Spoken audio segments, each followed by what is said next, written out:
Kathy, do you have a recollection of your first reaction to whatever you read first, whether it was Stephen King's book or William Goldman's script, and you saw everything about Annie?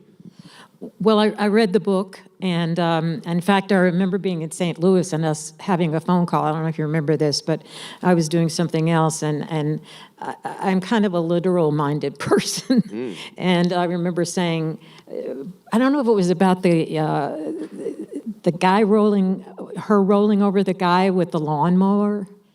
Remember that? Yes. I was crushed because you took that out. Yeah, we took. We took that out where she rolls over with the lawnmower, and also in the book, in the hobbling scene, which is it's hard to look at. In the book, Annie Wilkes actually chops his feet off. Right? Yeah, and it wasn't because I wanted it to be less gruesome or whatever. It's pretty gruesome as it is.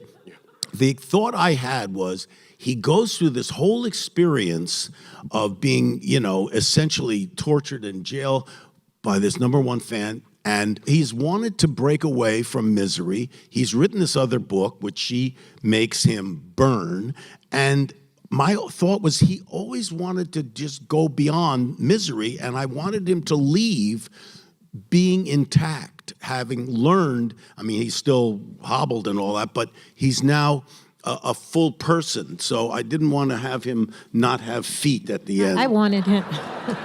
So he could walk around. I remember you said you shouldn't have to lose something after you've learned something. That's right. That's what you felt.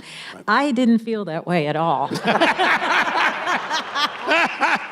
Well, because what I thought was so beautiful is that when you go, it was like being the nurse. Yeah. Scalpel, cauterized, the whole thing, and it just had a beautiful poetic progression. Mm-hmm. And the progression would wound up with a lawnmower over the guy, because that's part of what a nurse learns. You thought that you thought that was jumping the shark. I think. Maybe a little bit.